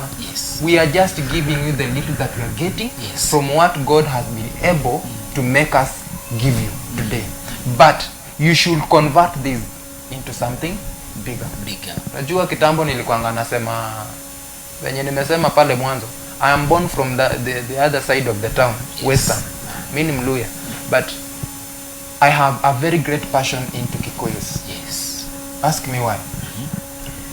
The little Kikuyus I have interacted with them. Na ndio maana ukisikia besha, if you go deeper and check the true definition of the word besha, it's Kikuyu. So kazi yetu ni kulia tu ati Kikuyu wanapenda pesa. My friend, ebu leo chukua shilingi 100 upatie kijana kutoka hiyo side ingine tu yenye hawana hiyo knowledge, hawapendi pesa, wacha tuseme hivyo, hawapendi pesa. Understand? Uone chenye atafanyia ile pesa. Na uchukue hii 100 upatie a Kikuyu boy or a Kikuyu raised girl. Umwambie, I don't have much, but that's the little I have. Many of them will change that 100 shilling into 150, into 200, into 300. Pole pole. My friend, I've walked around the streets of Nairobi. Ukiangalia tu vibanda tudogo, tu mihogo, tu hizi trole za majiko, hizi zinauza mihogo, zinauza mayai.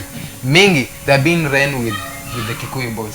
Alafu mwisho wa siku kuja useme, they like money. It's only that these people wanajua hakuna kitu kikubwa kinaanzanga kikiwa kikubwa. You need to start from somewhere. Lakini sisi huyu upande yetu ingine, we want something big. No. We want to start climbing. We want to start from the top. That's where we are failing. So we should accept that lazima ukuwe na hiyo kitu ni ndogo, lakini kesho itakuweka mahali. So the youth, badala ya kungoja kupelekwa huko nje, because hizi ni kazi zingine tu tunapea hawa viongozi wetu, kazi ngumu tu. Unaona, mtu mwingine hata labda hakuwa into that challenge, so you have made them to go and sit and think miles kuget sasa nitasote aje hawa mayouth. Ndio unaona wanaenda wanatutafutia kazi huko nje, na sisi tukienda huko nje ndio kusikia wanauawa, wengine wanafanywa nini, we go there tunapeleka kiburia ya Kenya. Mimi nilikuwa nimezoea kukaa mtaa rawa nini, rais ameenda huko nje amenitafutia kazi. Sasa venye amenitafutia ile kazi, nimekuja nimepata hiyo opportunity, nishapewa traveling documents nini, nimesaidiwa, nimetolewa mtaa, nimepelekwa huko. Nilikuwa nimezoea kuamkia kijiweni, nimeenda huko nimefikiri nataka kuamkia kijiweni, which is very wrong. Huko sheria haziruhusu hiyo kuamkia kijiweni. Huko hakuna hizo nini jaba zenye tunataka kuamkia kusukuma jaba kila siku. You have to work, and if you don't work, society yako itakurelease. Si kama hii yenu ya hapa itakubembeleza, because huyu ni mtu wenu wa huko hakujui. So you need to work, you need to stay by the law. You are brought back. Yes, you're brought back. Na hiyo being brought back ndio watu hawataki. So wanaanza kusumbua, na hiyo kusumbua ndio wasichana. If you follow down the story vizuri, our ladies who are being murdered in those Arabian countries, what they are doing is not by their laws. Yeah. So that is the thing. The government is helping, but the ones that we are taking the opportunities, hatutaki kufeel the pain. Yes. And who should train the youths? Okay, they have gone to those countries and they have started working. Who should train them on how to spend their money? Because most of them, even when they come here after 1 year, they have nothing. Even after working for years and years, when they come here, they have nothing. They have not invested. Where are the skills they learned from school? Or doesn't the youth have the skills to manage money? Hapo kwa skills pia ni shida. I was in a school meeting somewhere this week, and I was surprised to hear in one of the schools, in one of the high schools allowed, it's about the school, a parent can just deposit 10,000 into the account of a student. Nowadays they are using the ATMs. Nowadays they are not carrying cash money as the pocket money. They are using the ATMs. When they are in school, they can just withdraw the money. A parent can just deposit 10,000 in a child's account, pesa ya pocket money ya 1 month. Will the child ever learn management skills? Is this one of the reasons why we have so many youths who don't have skills to manage money? Mimi nikiweza ulizwa, hizi ndio vitu zinaanza kufanya watoto, ndugu zetu na sisters zetu wanaanza kuharibika mapema. Yeah. Because watu wenye tulilelewa na shida za kujua ati unaweza ukaenda shule na nguo imeraruka, uko na torch huko kwa makalio. Wengine wetu hata viatu kujua ati hizi viatu watoto wanaenda nazo shule, we never saw them. The best thing we had ilikuwa slippers ama Crocs ukifika pale mtaa on Saturday when you are not in school. Sasa unapata life ya watoto wa saa hii imekuwa softened sana, na imesofteniwa na wazazi wao. Na juu imesofteniwa na wazazi wao, wanalalia side moja ya kumake huyu mtoto feel like you are born in a royal family. Unaona? But we are forgetting, kesho your son or daughter will stand without you in your absence. Mtoto atakuja hapa Nairobi. Mtoto atatoka Nairobi ataenda Saudi Arabia. Mtoto atatoka Nairobi atatoka Kiambu ataenda kukaa mahali kama kule Kisumu for 2 or 3 months without your presence. Yenye ulikuanga unadhani I'll protect my son, I'll protect my daughter. But sasa you are not there. So unapata huko kwenye ameenda wanaanza ku get hooked to groups, get hooked to people. Wenye the same knowledge yenye huyu mtoto alipata akiwa pale chini ya kukaa kwa mikono ya mzazi ndio yenye ule amekuwa nayo huko. Now ile ilifanya wakakosa ile freedom ya kujua kukaa pamoja ni kufanya nini kama vijana, kufanya hii ni kufanya nini. So hii age yenye wamefika na hii group yenye wameform huko kwenye wameenda kujikalisha wakiwa wao, they start seeing other things za kufanya with money. Partying, pombe, sijui now saizi unapata I have my cousin who is she's 20 years na saizi ako na simu ya 200,000. 200,000. Simu yenye mimi mwenyewe sijaiguza. Na sasa huyu mtu unaambia afungue kazi ya kupata Huyo ni unapata 100 bob that's every where a challenge That's where the problems starts. are. Because Yes. pesa wewe ulianza kuonyesha mtoto kuget money like kumuonyesha kumpea pesa akiwa mtoto. Haukumuonyesha venye pesa inatafutwa number one, na venye pesa inafaa itumike. Unaona? So the issue here ni mzazi aonyeshe mtoto where to get money. Yes, how money is being sought for. Yeah. Lakini so unapata ndio nimekwambia bado I support the Kikuyu community sana. Kwa saizi unapata ukienda kwa hardware saizi mahali kwenye tu nimeweka hizo kazi zangu, just walk around. Leo ni Saturday, ukienda into that hardware utapata mtoto ndio maybe ako huko ndani anasaidia kupack hizo misumari ama nini, or into those small shops. Mtoto ameachwa pale, kitishwa sabuni anaambiwa leta hiyo sabuni. Where to the best thing you could do ni stay at home, watch at the cows. That's the best thing you could do. So zingine tunaweza sema zilikuwa shida, but the thing is financial education advice is good to our kids. Lazima tuwapatie. We must give them financial skills. Lazima tuwaonyeshe kuna ugumu. Yeah, give them advice. Na hiyo ndio kitu nimesema, the problem that our parents are doing, tunabembeleza watoto wetu sana. Tunawadekeza sana. Tunadekeza watoto wetu sana. Speaking as a youth, I have spent time with a lot of them. And I have seen one thing that we are doing. Tunadekeza watoto sana. Mimi in my business that I'm doing right now. Sasa ingine unapata tu uko pale kwa kinyozi. Mzazi amekuletea mtoto mnyoe, then unapata ati mzazi anaambia mtoto, daddy, which hairstyle do you want? Which is not wrong, it's very right.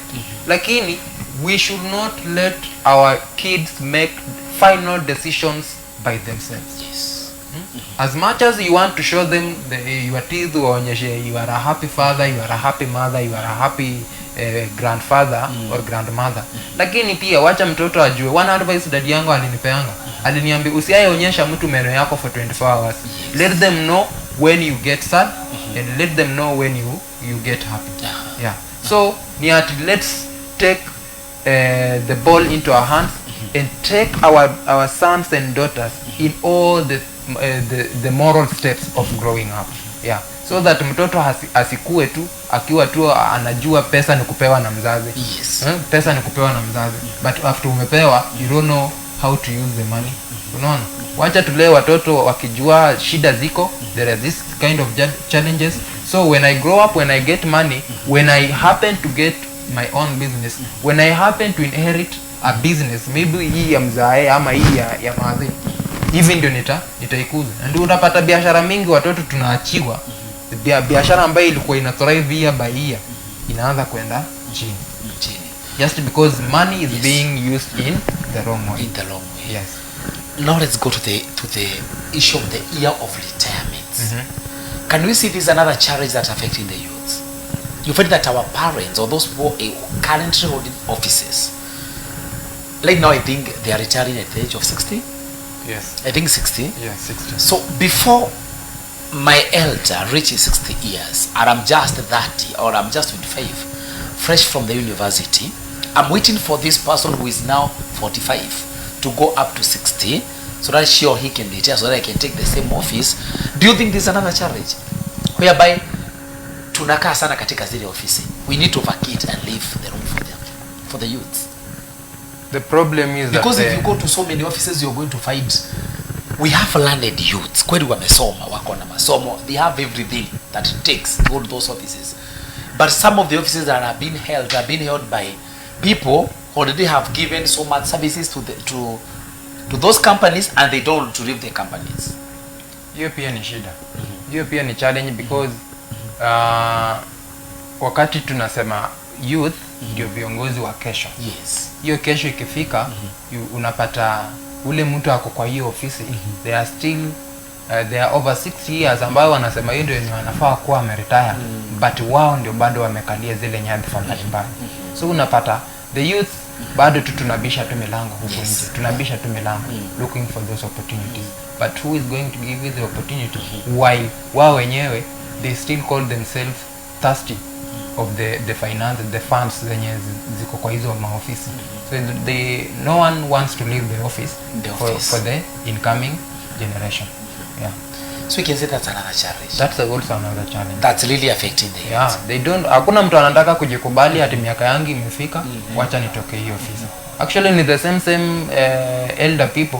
Ni sasa wanatuangamiza. Yeah. Wanatuangamiza because when we look around whatever is happening in this generation, na lazima tuombe Mungu sana atuondolee vitu zingine kama hizi. Wazazi wetu ambao ndio wanafaa wa support boy child, girl child ku grow in a moral way, ni wao sasa ndio wanatumia nyadhifa zao kuharibu maisha ya watoto wao. I don't know, sijui Mungu alituachia wapi, but it's high time watu warudi. Si vibaya kwenda digital venye wanasema at this is a digital generation, lakini wacha tusiharibu maisha saizi because we don't know what is coming tomorrow. Yeah, we don't know what is coming. And also another thing tulikuwa tunasahau ni ati about the youth who are working. The youth who are working, there is one thing ambayo wana miss. Unapata mtu ako kazi, but the person who approached company A, B, wakakaa chini na director ama HR, wakafanya interview, wakasema this is my attributes, these are my weaknesses, this is my strength. After 3 years or after 3 months of employment, they are totally different people. Tushasahau what I came in saying it's my skill. Tushasahau what I came in saying this is my strength. Tushasahau what I came in saying this is what I like doing nikiwa at my leisure time. Because hizi vitu zote unaonanga tukiandika kwa CV. What is your leisure? How much money umeaishika ikiwa mingi? Tell us how you use this money. Hizi maswali usidhani zinakwanga maswali za kupitisha hiyo time tuseme ulikuwa interview. These are all the kind of questions za kupima financial knowledge yako, how you will handle. Tukikupea ofisi hapa ambayo ndio ina run the petty expenses of this company, the kind of knowledge that you are going to put into that office for that office to be functional. Unaona? Yes. Ukisikia umeulizwa pesa mingi umeaishika, it's not that we want to give you that money. Hapana, we want to see what kind of a person are we adding on the board. Unaona? Then discipline. Hatuna discipline. Yes. And this is something that is into this generation. Hatuna discipline. And when I talk of discipline, MC Josh, simaanishi ile discipline tulikuwa tukimwaga sukari nyumbani tunachapwa. Simaanishi ile discipline ya kutusi mtu pale kwa njia akipita anakuja kuongea kuambia mzazi unachapwa. That's not what I'm talking about. I'm talking about discipline ya, for instance, the guys that are in hair and beauty industry kama hii yangu sasa. Yes. You really have a high level of discipline in terms of number one, when you wake up in the morning, the first thing should be lazima unajua naenda kazi. I have to be working today. The first thing, that is discipline number one. Yes, discipline number two, yes, we have our devices. Hizi sasa ndio ofisi zetu zingine za nyumbani wakati hatuko pale kwa hiyo salon ama kwa ile barber shop, because that is where our client books, that is where they communicate. Yes. That is where they get online. Unaona? Yes. That is where they leave reviews. So you should have a discipline of following up with your keeping in touch with your client. Yes. That is another discipline yenye watu wanakosa. Naambianga watu kitu moja, this thing, it's a very small thing, lakini inauza pesa mingi sana. It's called a smartphone. Lakini hii kitu venye uliinunua na pesa mingi, it can ruin your life, or it can make your life even better. Or it can make you start. Yeah. Yes. So the discipline that you have in the morning when you wake up and you go to your phone. Yes. Unaenda kuangalia nini kwa simu. That is where you pump your day up, or you pump it down. Or you pump it down. Because wengine wetu ama baba, when I wake up in the morning, I pick up my phone. Yes. Instead of checking up whether I have appointments today. Yes. Naanza kuingia kwa useless sites. Naanza kuingia kwa useless jokes online. Naanza napoteza a lot of data bundle. And that's a problem in most. Yes, napoteza time. Niko online, niko TikTok, niko Instagram, and I'm not criticizing any social media app. I'm just saying that let's be wise on every step we take with our time online. Because in the morning when I was saying when you wake up, check whether you have any appointment.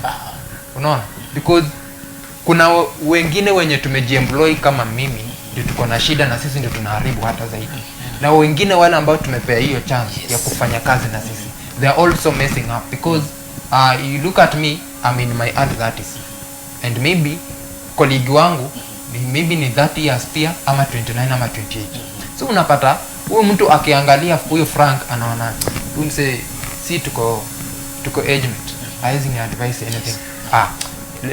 Hatunanga masaa ya kuingia job. Frank ni morio wangu, haizi ni question anything. Let me tell you where discipline applies there.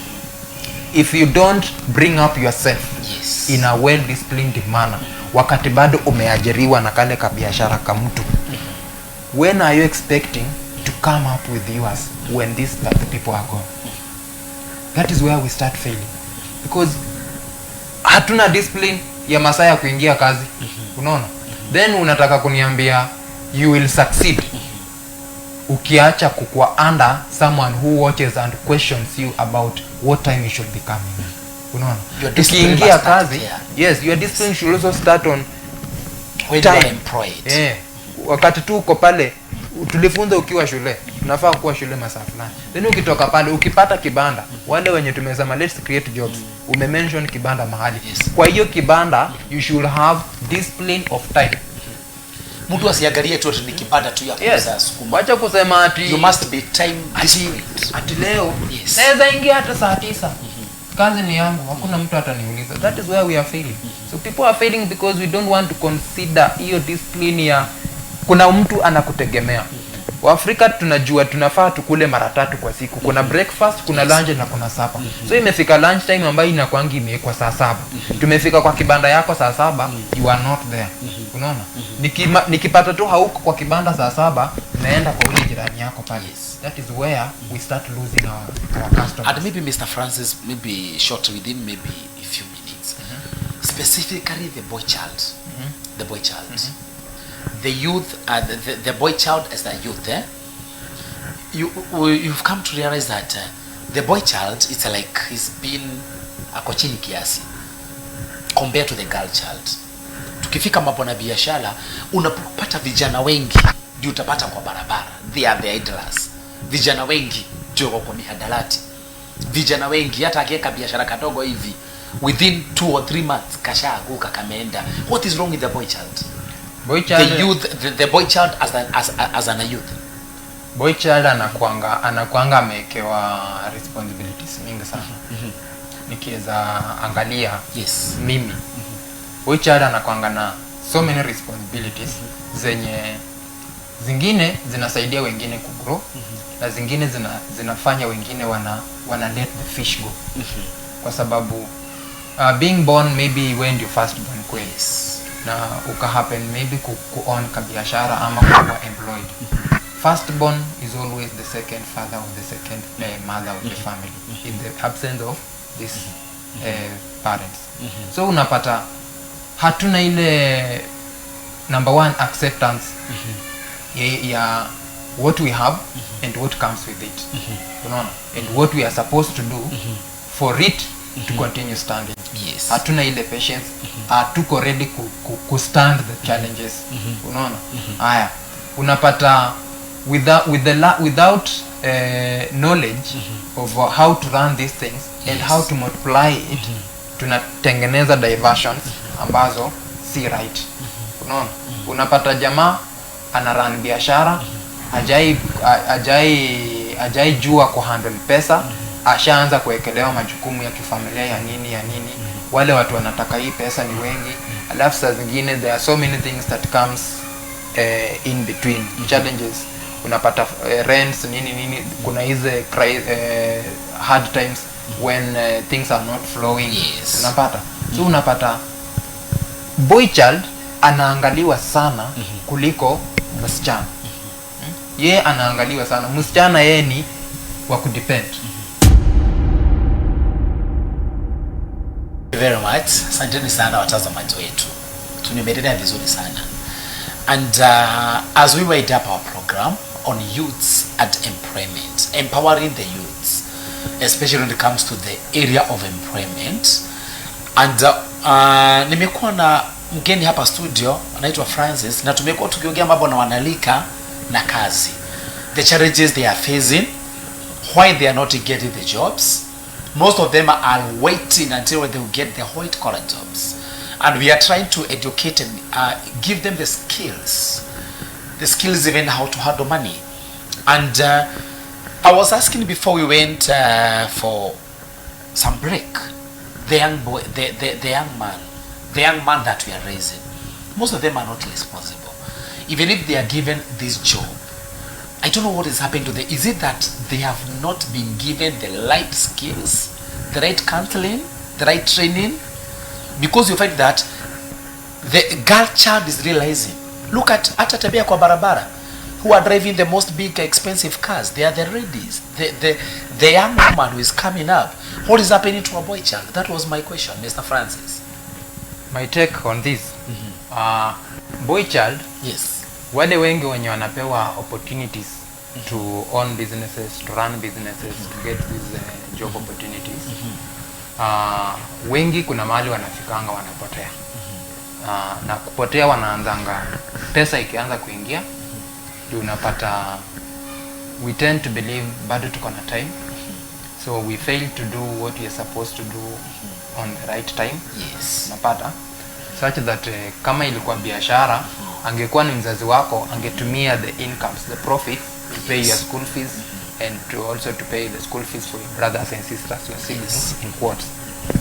But wewe juu umepewa business, na nimesema pia kuna ile failure ya kutokuwa na elimu mzuri ya pesa, na wengine wetu hatujakuwa kwa shida, unaona. So unapata pesa tunazielekeza kwa vitu ambavyo havisaidii. Wengine tunaingia kwa pombe ambazo wazazi wetu hawakuwahi kunywa, na hizi pombe tunaanza kuzikunywa because of the peer pressure. Yes. Wengine wetu tunaanza hizi party, wasichana nini. So unapata the girl child, I don't know mahali wametoa wisdom, because wow, they are the ones, na ndio tunashinda tumelalamika ati they are looking for sponsors, wasichana wanakula fare, wanafanya nini. If you need to make your life better, it first starts with getting the person who is better as you. Unaona? Because uwezi nikuta niko na pesa na sijui kujipanga na pesa, then ni expect utanibembeleza. Yes. Because if I'm poor in decision making regarding money, I'll be poor even when it comes to choosing on whom I'm going to spend that money with. So unapata most of the things we call responsibilities then we undertake as youth, Yes. zingine ni vitu bado it's not of that time, ama hatujazipitishia in the right process. Unaona, we rush, we make decisions regarding money, regarding the business that we're having right now, and some of the decisions are very wrong, and we crash before we go even further. Before you go further. So unapata msichana mwenye unalia, oh sijui anakula pesa, maybe you were first born in the family or you are second born, na ulipewa hii chance, mzazi akaona wewe unipeleki vizuri, then akadecide hiyo side nyingine nitaempower Mary. Then kidogo Mary started presenting the profits nini, akaonekana she is good in taking advices, she is good in applying good discipline in terms of what time the business should be running, and how I should do my maths at the end of the month, auditings and this and that. Unaona? So unapata they have ease just because they have support, and pia upande mwingine they are good in terms of decision making. This girl child, but boys most of the times wao wanajua sana. Yeah, so sometimes they don't want to give their ear to whoever is advising them, yeah, in the line of life. Okay, unajua unaambiwa where you stand today, it determines where you sit tomorrow. So unapata if you decide today you want to play with your life, unasema kesho iko, hiyo kesho ikifika ndio tutajua jana ulikuwa unafanya nini. Yeah. So I can say our time is almost up, and ningepata pengine in very simple and few words, what maybe would your advice to the youths, those who are listening to us? Most of them wanatafuta kazi, most of them they are desperate, they don't know what to do from here. What maybe would be your advice to them as the path in short? My youth, mimi nitawaambia hivi, mimi nawapea advice kama youth mwenzenu. I'm not an old man, I'm in my early 30s enjoying life, pambana pia. And the thing is, nothing good comes easy. Lazima to accept kuna steps. Life is in steps and in stages. So kuna step 1, step 2, step 3. Kama kupata kazi imekuwa shida saizi, tumesema tu, the thing is try and create an opportunity for yourself. Anza tu, ule jamaa unaona akiuza mayai hapo mtaa, huyo mtu unaona kazi yake ni kuuza maji hapo mtaa, labda alianza kwa plot, alianzia kwa plot, ni mama fulani yako na hii shida, haezi enda kwa kisima kuchota maji. He started from there, akaenda akamchotea maji mitungi 2, akampea 20 bob. Then have that respect. Anyone who gives you an opportunity, wacha kwanza kukua a bad boy or a bad guy even before the journey goes further. Na wacha kwanza kudharau ile bridge ambayo inaweza ikakusaidia kuvuka even before you go further. Have that small respect from that plot. Have that small respect from that village. Heshimu watu, heshimu anything small or bigger you see. Heshimu, because you never know. Hapo tu ndio kuna destiny yako. So with the small opportunity that you are finding around, try and learn something from it. The small money you getting from around, try and see whether you can generate, you can change someone's life with that small thing, whether it's 100 shillings, whether it's 10,000, whether it's 5. By the grace of God, girls have employed in my entity. Na mimi every time nikiwapea pesa mshahara zao nawaambianga, hii pesa ni mingi ni kidogo, you have a parent at home, tafadhali hata kama ni sukari kilo 1 in 30 days, do that thing.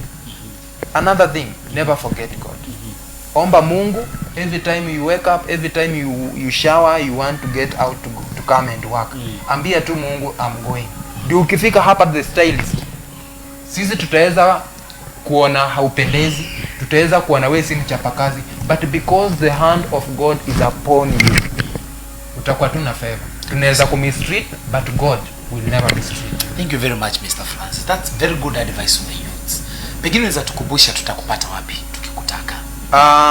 Nitawaachia namba zangu za simu, na nitawaachia social media handles zangu, na niwaeleze mahali ambako napatikana. Nataka kushukuru sana customers wangu wengi ambao wanatoka sehemu za mbalimbali. By the grace of God, we have people coming all the way from Thika, we have all the people coming all the way from Embakasi, wanakuja Ruaka, people paying a lot of money just as a bus fare. Wengine wana fuel magari zao mafuta vizuri tu, na venye mnaona bei ya mafuta imepanda, wanakuja kwa kazi zetu Ruaka. Tuko Ruaka opposite Clean Shelf Supermarket, katikati ya Tuskys, ile ilikuwa Tuskys kitambo na ile club ilikuwa inaitwa La Veranda. Hapo ndio tuko situated, tuko on a ground floor. We have a one best shop around by the grace of God.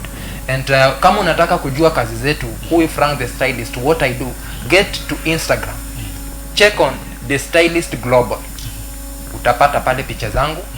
We are doing a wonderful job together with the youth ambao Mungu amenisaidia nao pale, tunafanya kazi mzuri. Get to TikTok, Frank the Stylist. Get to Facebook, the Stylist Barber and Spa. Na pia katika kazi zetu MC Josh, we don't just shave, we don't just handle hair. Huko tumepea vijana opportunity ya kulana. Tuko na watu tumefunza kazi na saizi they are working. By the grace of God, I'm also working as a hiring agent, na nimesaidia vijana wengi sana saizi kupata kazi hapa around and outside. Yeah. So reach out to us. My telephone number is 0757352174. Mzazi uko na mtoto ametoka shule, you don't know where they are going to start from, reach out to me. Kama ni mtu ako na passion ya nywele, I'll take them through the process, na kesho yake haitakuwa same venye iko leo. Exactly. Asante sana. Thank you very much. Na kama ambavyo mgeni wangu anatuambia jioni ya leo, reach out to him and he will be of great help to a young person your young daughter, your young son who is there at home, you don't know what to do, she needs counseling on skills awareness, Mr. Francis will do that. He's at Ruaka. You call him through his numbers, and I believe that you're going to get to him. Thank you very much. Watazamaji wangu ambao umekuwa pamoja nasi since we started this program at 2. I can see now we had time. Nawashukuru sana my fans whatever you are, wote ambao hawaniangushi, watazamaji wote my fans whatever you are, those of you who are in Nairobi, Kisumu, Kitare, Ruai, Banana, Dederu, Ruaka, or wherever you are in all the 47 counties ya Ushirika TV inafika. Nawashukuru sana. Have a beautiful weekend. Kesho ni kanisani. Make sure that you go to church, enda kuabudu Mungu, na najua ya kwamba coming week on Saturday I'll be here at 2 to 4 p.m. Nitakuwa na wageni ambao wanawaletea kila wakati on educative programs. Tawaletea wageni wengi hapa katika Ushirika TV. Enda pale Facebook live, Facebook page Ushirika TV, utatupata pale. Enda YouTube mental health awareness, utanipata pale. Naitwa MC Josh. Nashukuru sana kwa sababu ya kuwa pamoja nami na mgeni wangu. Asante sana my producer.